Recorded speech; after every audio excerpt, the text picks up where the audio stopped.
Hey guys, this week on Talkin Tackle, we're talking about creature baits. You know, when I'm out there fishing bass, there's a lot of different lures I use, but when fishing gets tough or when I'm tournament fishing, a lot of times I resort back to creature baits. It's something I grew up fishing, it's something I know really well, and it's something I know I can catch bass with on all of the local lakes. So a creature bait is a lure that looks like a lot of different things without looking like anything in particular. It's kind of a generic bait. It's going to represent your dying fish or a craw or shad.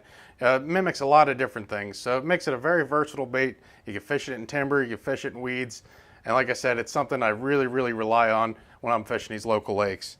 A couple baits I really like are the Gary Yamamoto Flappin' Hog and the Reaction Innovation Sweet Beaver and Smallie Beaver. I've caught a lot of fish, cashed a lot of checks in our local tournaments fishing both these baits. They fish nice in timber and they fish nice in weeds. There's a couple different ways you can rig these baits. Here's how I like to do it. I'm almost always fishing these on a Texas rig. You can fish them on a Carolina rig and a couple other ways too, but I really rely on the Texas rig for most of my fishing around here. First off, I'm going to take a 3/0 extra wide gap hook.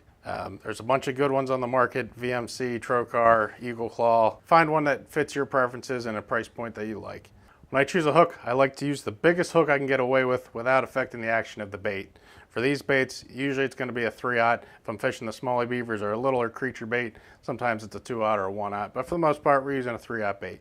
We're going to take this wide gap hook, going through the top, and just bend that hook through.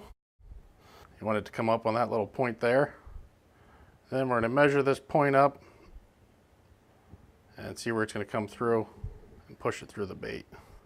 Biggest key with these is making sure the bait is lying nice and in line. You don't want any kinks in there or anything. You want it to lay nice and flat. So that bait's falling, it's going to be flapping along and looking like a dying fish or a crayfish trying to escape from something. So to complete this rig, I'm going to pair this with either a heavy braid or a fluorocarbon line, depending on what kind of fishing situation we're in. If I'm in thick weeds, heavy timber, I'm going to use a heavy braid and it's going to pull those bass out of the heavy cover. I'm going to be in clearer water or anywhere that doesn't have a lot of obstructions, a lot of heavy grass or a lot of timber. I'll typically opt for a 20-pound fluorocarbon.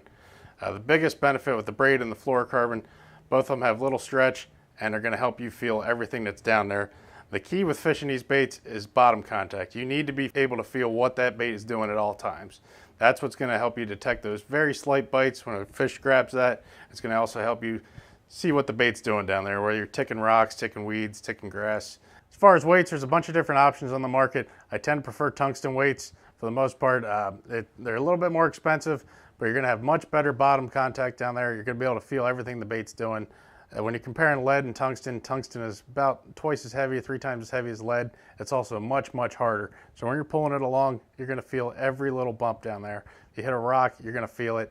If fish picks it up, you're going to feel it. Lead mushes up a little when you bounce it into things. If you want to save a few bucks, lead will work just fine for a lot of applications. If you're fishing shallow grass, you can pitch these unweighted.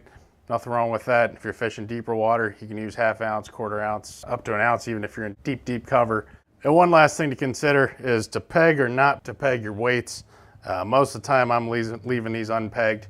If I'm in real thick cover and in matted weeds, then you can peg these. There's a lot of options on the market. You can stick a toothpick in there, or you can grab something like these here and peg your weights as well. But like I said, most of the time I tend to prefer the unpegged. It just gives the bait a nice action. So when you're choosing a creature bait, you've got a lot of options out there. There's a whole bunch of brands making these anymore. Zoom brush hogs have been around for years. Havoc's, Devil Spears, the Yamamoto creature baits, the Yamamoto Flappin' Hogs, Reaction Innovation Beavers. All very good baits. They're all going to catch you some fish.